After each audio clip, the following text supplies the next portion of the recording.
Is everything okay? We've been here all month.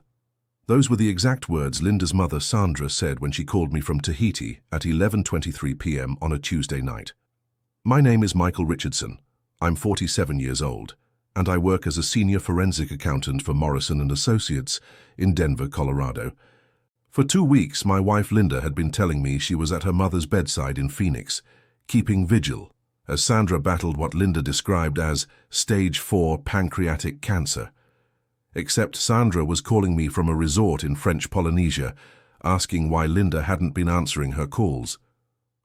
I sat in my home office, staring at my phone after Sandra hung up, feeling something cold settle in my chest. Not anger, not yet. Just the clinical detachment I'd learned from 15 years of following money trails and uncovering financial fraud. Linda's voice echoed in my memory from our last conversation that morning. "Mom's getting worse, honey. The doctors say it could be any day now. I need to stay here." The lie was so complete, so calculated, that I almost admired its audacity. Almost. I opened my laptop and began doing what I do best, investigating. I met Linda Patterson 12 years ago at a charity gala in downtown Denver. She was working as an event coordinator for a high-end catering company, elegant and charming, with this way of making everyone in the room feel like they were the most important person there.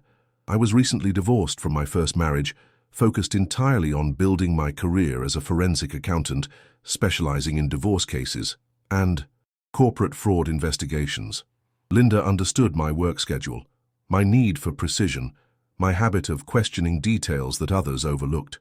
She'd laugh when I'd automatically calculate tips to the exact penny, or when I'd notice discrepancies in restaurant bills.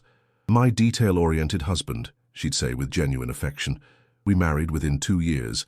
Linda left the catering company to start her own event planning business, which I supported both emotionally and financially. The initial investment of $75,000 came from my savings, but I never questioned it. That was what partners did. They invested in each other's dreams. For 8 years, our marriage was solid. Linda's business grew steadily, handling corporate events and upscale weddings. I continued building my reputation in forensic accounting, working cases that often made the business section of the Denver Post. We bought a house in Cherry Creek, took annual vacations to Europe, talked about starting a family. The first crack appeared about 18 months ago, though I didn't recognize it then. Linda started traveling more for work, taking on clients in other states, weekend trips to Phoenix, Seattle, sometimes lasting 4 or 5 days. When I'd ask about the events, she'd give vague answers. Just a corporate retreat or wedding planning takes time. I noticed other small changes. Linda's phone, which had always been casually accessible, now required a passcode. She'd developed an interest in fitness, joining a high-end gym downtown and working out during lunch hours. New clothes appeared in her closet, designer pieces that seemed too expensive for someone trying to build a small business. The second warning sign came 6 months ago when I offered to help with her business taxes. Linda had always been grateful for my financial expertise, but this time she declined. "I've got it handled," she said. "Hired an accountant who specializes in small businesses." I should have pressed harder, but trust is a difficult habit to break. 3 months ago, Sandra supposedly received her cancer diagnosis. Linda became Sandra's primary caregiver, making regular trips to Phoenix to help with doctor's appointments and treatment. Each time she'd return exhausted, sharing medical updates that sounded appropriately clinical and devastating. I never spoke directly to Sandra during this period. Linda explained that her mother was too weak for phone calls, too overwhelmed by the treatment to maintain her usual social connections. When I suggested flying to Phoenix to offer support, Linda insisted it wasn't necessary. "Mom specifically asked for just immediate family," she said. "You understand." 2 weeks ago, Sandra's condition allegedly deteriorated. Linda packed bags for what she called the final vigil and drove to Phoenix. We spoke every day, sometimes twice daily. Linda's voice carried the appropriate strain of someone watching a loved one die. She described the hospital room, the machines, the difficult conversations with doctors about end-of-life care. The performance was flawless, until Sandra called me from Tahiti. After hanging up with Sandra, I sat motionless for several minutes, processing the implications. Linda had constructed an elaborate fictional medical crisis to cover whatever she was actually doing. The level of planning required suggested this wasn't impulsive. It was systematic deception. Opened my secure laptop and accessed the financial monitoring software I used for work. Within an hour, I had a complete picture of Linda's actual activities over the past 2 weeks. Her credit cards showed charges in Denver, not Phoenix. Specifically, charges at restaurants, hotels, and gas stations within a 15-mile radius of our home. On 3 separate occasions, she'd purchased expensive wine and flowers from shops in lower downtown, Lodo, Denver's nightlife district. More telling were the Uber charges. Regular rides to and from an address I didn't recognize, 2847 Larimer Street, Unit 15B. A quick property search revealed the unit was leased to Marcus Davidson, age 41, occupation listed as independent consultant. Marcus Davidson. I'd heard that name before. I accessed Linda's business files, which I'd helped organize 2 years earlier for tax purposes. Marcus Davidson appeared in her client records as someone who'd hired her company for a corporate event in February 2022. They'd had subsequent business correspondence, which had apparently evolved into something more personal. By 3 a.m., I had compiled a comprehensive dossier. Marcus Davidson was Linda's former client, who owned a consulting firm specializing in business development for hospitality ventures. His company, Davidson Strategic Solutions, appeared legitimate but operated from a virtual office address. His apartment lease showed he'd moved to Denver 18 months ago, precisely when Linda's travel schedule had increased. Phone records, which I could access through our shared family plan, showed extensive communication between Linda and a number registered to Davidson Strategic Solutions. The pattern was clear. Increased contact over the past year, daily calls during Linda's supposed vigil periods. But the most damning evidence came from our joint credit card statements. Over the past 6 months, Linda had been making regular payments to something called Phoenix Medical Associates for what appeared to be her mother's cancer treatment. Each payment was between $100 to $200 and $2,800, totaling over $18,000 in supposed medical expenses. Phoenix Medical Associates didn't exist. The payments were being processed through a generic payment platform that could be used by anyone with a business account. Linda was stealing money from our joint accounts to fund her deception. I closed my laptop and poured myself a glass of whiskey, Macallan 18, a bottle Linda had given me for our 10th anniversary. As I sat in my home office surrounded by financial documents and evidence of my wife's systematic betrayal, I felt the familiar analytical calm that came with understanding the scope of a problem. This wasn't about an affair. Affairs were emotional, often careless. This was fraud, deliberate, planned, executed with the kind of precision that suggested Linda had been thinking several moves ahead. What she hadn't considered was that her husband made a living exposing exactly this type of deception. I began planning my response with the same methodical approach I used for complex financial investigations. Step 1. Gather all evidence. Step 2. Understand the full scope of the deception. Step 3. Document everything. Step 4. Wait for the perfect moment to reveal what I knew. Linda had constructed her lie carefully, but she'd made one critical error. She'd chosen to deceive someone who specialized in following money trails and uncovering hidden truths. The next morning I called Linda at 8:15 a.m., our usual check-in time. Her voice was appropriately subdued when she answered. "How's your mom doing?" I asked, keeping my tone neutral. "Not good," Linda said, and I could hear background noise that sounded like traffic, not a hospital room. "The doctors are saying maybe another day or 2. I'm trying to stay strong, but it's so hard watching her suffer." "I'm sure it is," I replied. "Give her my love." "I will, honey, I love you." "Love you too," I said, ending the call. Then I called Sandra in Tahiti. "Sandra, it's Michael. I hope I'm not interrupting your vacation." "Michael?" Sandra's voice was bright and energetic. "Not at all. Richard and I were just having breakfast on the terrace. This place is absolutely gorgeous. I was actually going to call you and Linda tonight. I haven't heard from her in weeks, and I was starting to worry." "She's been very busy with work," I said carefully. "I wanted to make sure you were feeling well. Linda mentioned you hadn't been yourself lately." Sandra laughed. "I feel fantastic. This trip has been exactly what we needed. Richard's been talking about retiring here permanently. Can you imagine? Me living in paradise?" I took detailed notes of our conversation, recording the timestamps and Sandra's exact words. When I hung up, I had irrefutable proof that Linda's story was completely fabricated. That afternoon, I visited my attorney, Patricia Coleman, who specialized in high-net-worth divorces. I'd worked with Patricia on several cases, providing forensic accounting services for her clients. She knew my reputation for thoroughness. "This is unusual," Patricia said after reviewing my preliminary evidence. "Most people come to me with suspicions. You've come with documentation." "I'm very good at my job," I replied. "The question is whether this level of deception affects her divorce proceedings in Colorado." Patricia leaned back in her chair. "Colorado is a no-fault divorce state, but systematic financial deception can influence asset division. The fake medical expenses alone constitute conversion of marital assets. If we can prove she was using joint funds to support an affair, that's dissipation of marital property. How much documentation do you need?"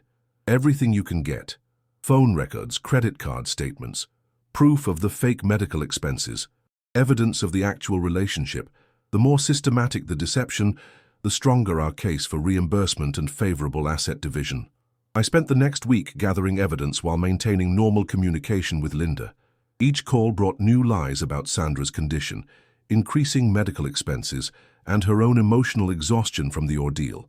Meanwhile, I was building an ironclad case. I hired a private investigator named James Mitchell, a former Denver police detective who specialized in matrimonial cases.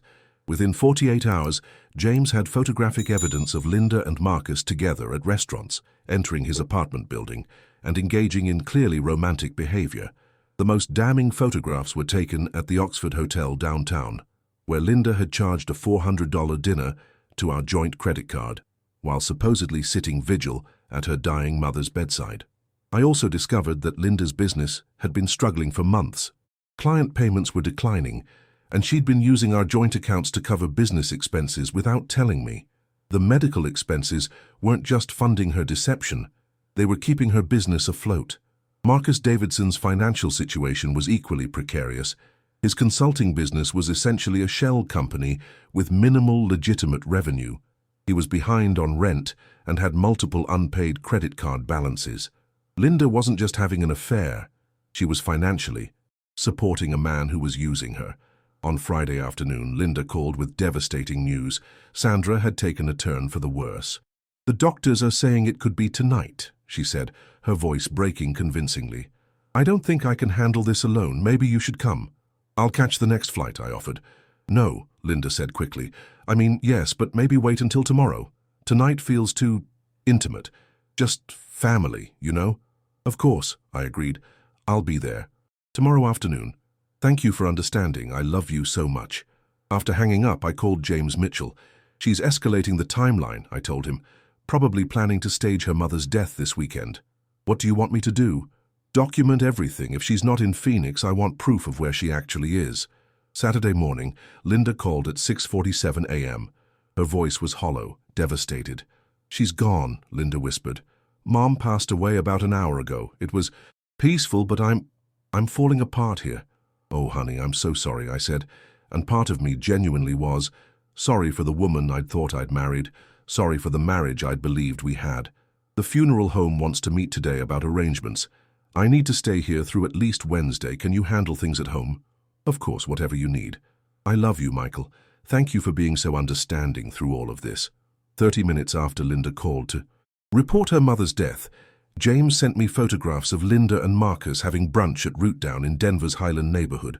They were holding hands across the table, and Linda was laughing, not the behavior of someone who'd just lost her mother. That afternoon, I made 2 phone calls. The first was to Sandra in Tahiti. "Sandra, I have some difficult news. Linda told me this morning that you had passed away." The silence on the other end lasted nearly 10 seconds. "I'm sorry. What did you say?" "Linda called me at 6:47 a.m. Denver time to tell me you'd died peacefully in your sleep." "Michael, I'm literally sitting by a pool right now.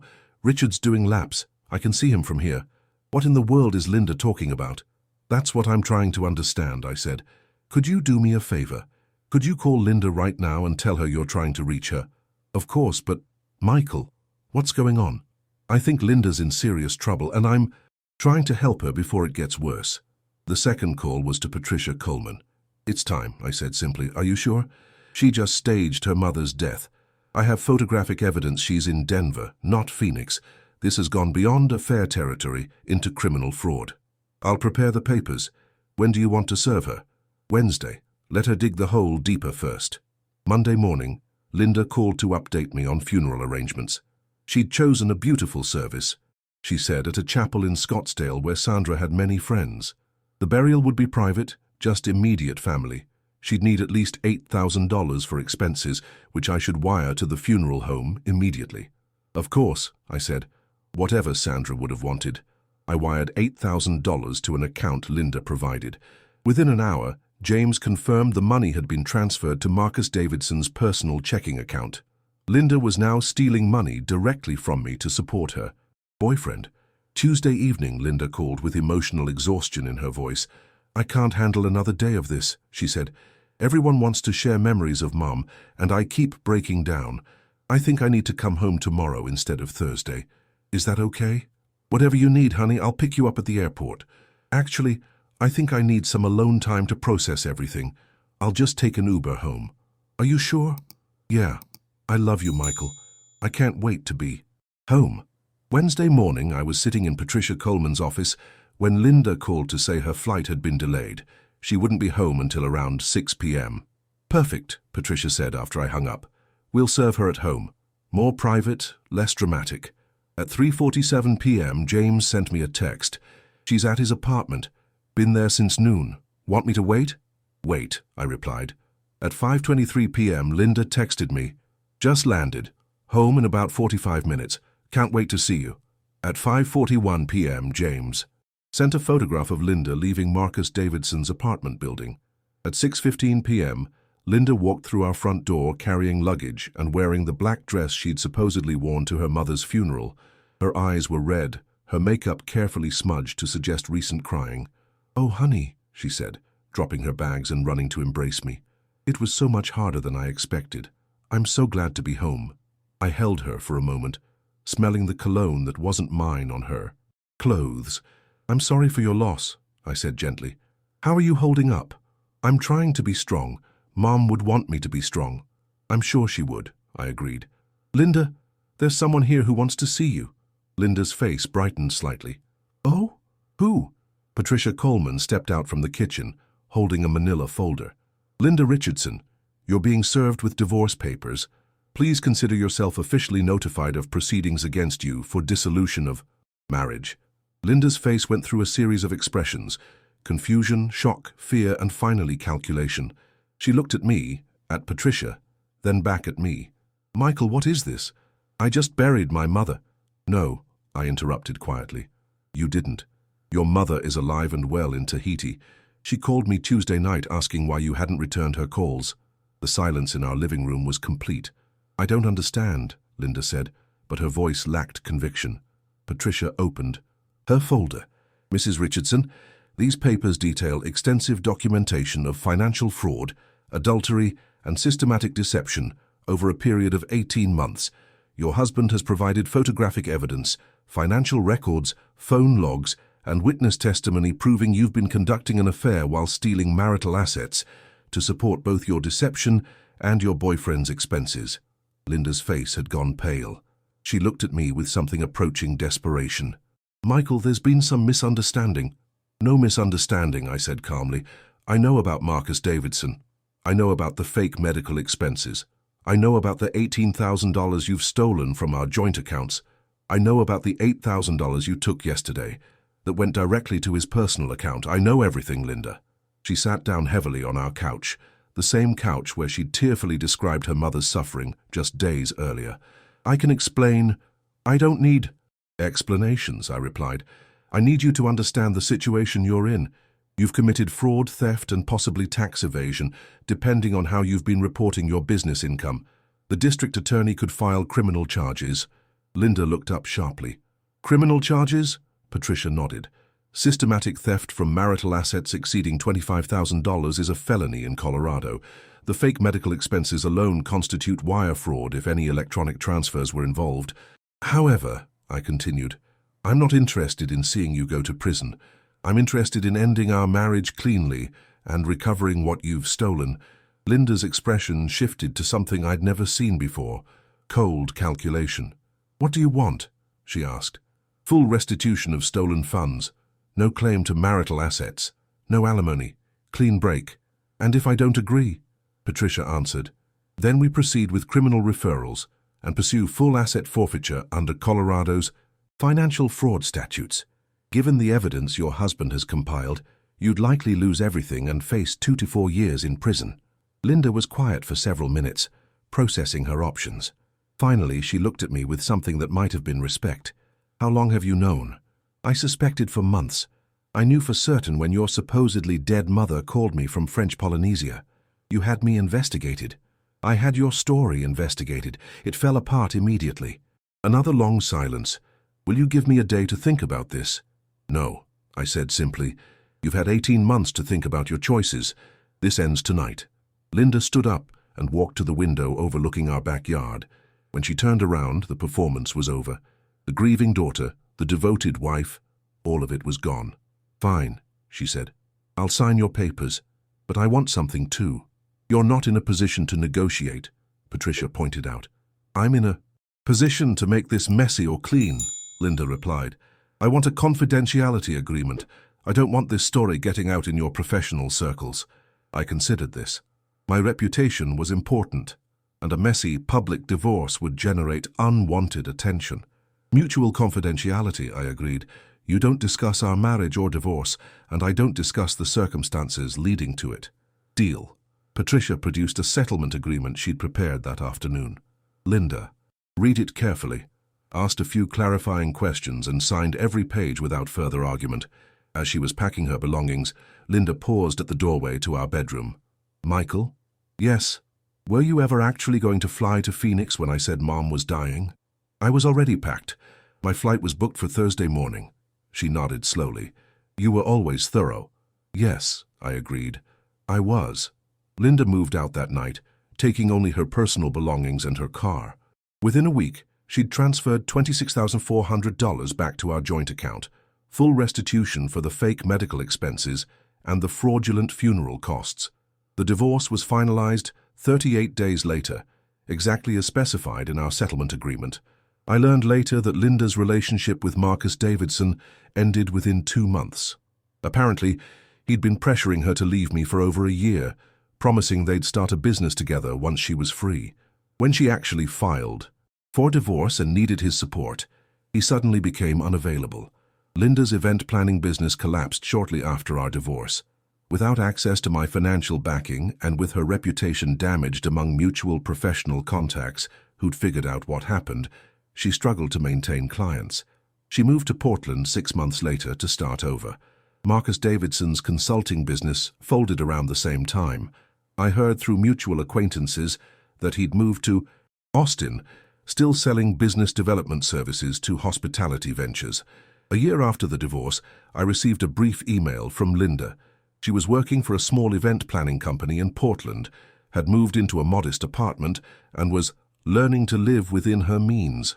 She didn't apologize, but she did say she hoped I was well and that she understood why I'd done what I did. I didn't reply. 2 years later, I married again. Sarah, a fellow forensic accountant I met at a professional conference. She appreciates my attention to detail, my methodical approach to problems, and my habit of questioning inconsistencies. When I told her about Linda, Sarah's response was practical. Red flags only work if you're willing to see them. Sarah was right. The signs had been there for months, but I'd chosen to trust rather than investigate. It was a mistake I wouldn't make again. Last month, I received a holiday card from Sandra, Linda's very much alive mother. She and Richard had indeed retired to French Polynesia permanently. The card included a photo of them on a beach, tanned and smiling. Sandra had written a note. Hope you're well, Michael. Richard and I often think about you and wonder if Linda ever told you about our move to paradise. I kept the card on my desk for a few days, then filed it away with the rest of the documentation from that period of my life. Evidence preserved, case closed, lessons learned. Some people say revenge is a dish best served cold. In my experience, it's not about temperature. It's about timing, preparation, and understanding exactly what you're dealing with before you act. Linda had constructed an elaborate lie designed to deceive someone she thought was trusting and naive. What she'd actually done was commit systematic fraud against someone who made a living exposing exactly that type of deception. The outcome was inevitable from the moment Sandra called me from Tahiti. Linda just didn't know it yet. In the end, the most satisfying part wasn't the financial restitution or the quick divorce. It was the moment Linda realized she'd chosen to deceive the one person in her life who was professionally equipped to uncover every detail of her deception. Sometimes the best revenge is simply being better at your job than the other person is at theirs.